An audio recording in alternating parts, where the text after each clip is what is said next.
নমস্কাৰ ছাৰ বাইদেউসকল আপোনালোকক ইনফোলাইফ 23 লৈ স্বাগতম জনাইছো।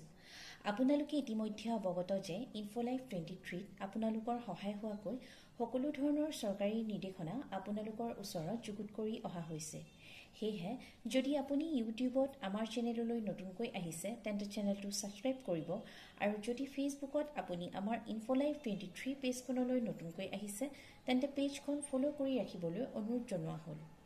আজিৰ ভিডিওটো এটা অত্যন্ত জৰুৰী ইনফৰমেশন আপোনালোকৰ ওচৰত লৈ আহিছো। হেহে ভিডিওটো শেষলৈকে চাই ইনফৰমেশনখিনি জানি ল'ব বুলি আশা ৰাখিলো। এতিয়া আজিৰ নিৰ্দেশনাখনলৈ আগবাঢ়ো। এইখন আহিছে মিশন ডাইৰেক্টৰ সমগ্ৰ শিক্ষাৰ ফালৰ পৰা। From Dr. Om Prakash IAS, Mission Director, Samagra Shiksha, Assam, Kahilipara, Guwahati 19. 2.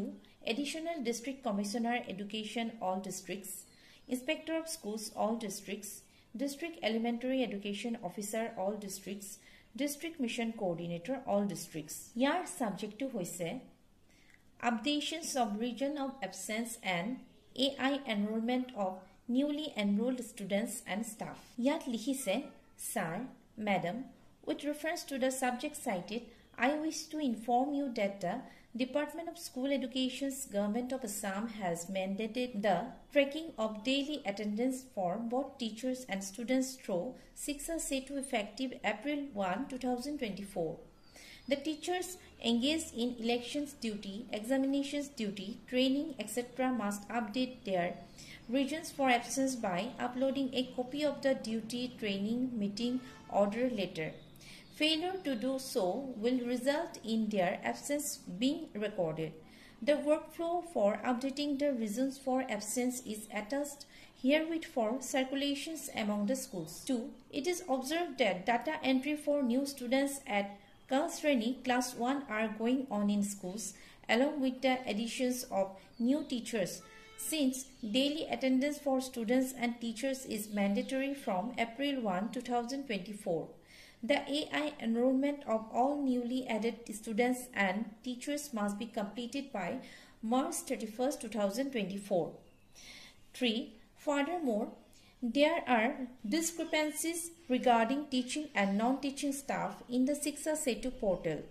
The list of such teaching and non-teaching staff is enclosed and corrections should be made at the school level by March 31, 2024.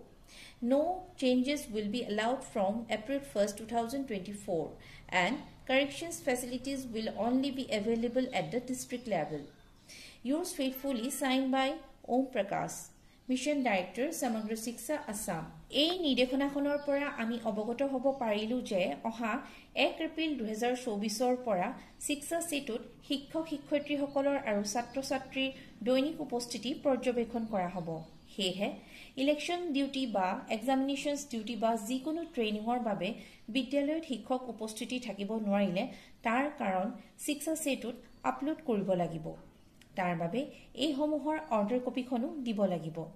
দ্বিতীয়তে কম বা প্ৰথম শ্ৰেণীত নামভৰ্তি কৰা ছাত্ৰ-ছাত্ৰী AI enrolment আৰু লগতে নতুনকৈ যোগদান কৰা শিক্ষক বা আন কৰ্মচাৰীৰ AI এনৰোলমেন্টত 31 মাৰ্চ 2024 ভিতৰত সমাপন কৰিব লাগিব।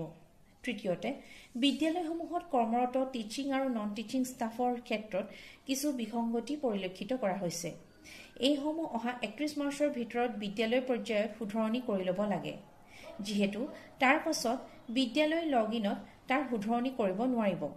মাত্ৰ জিলা পৰ্যায়তহে তাৰ হালহলনি কৰাৰ সুবিধা থাকিব।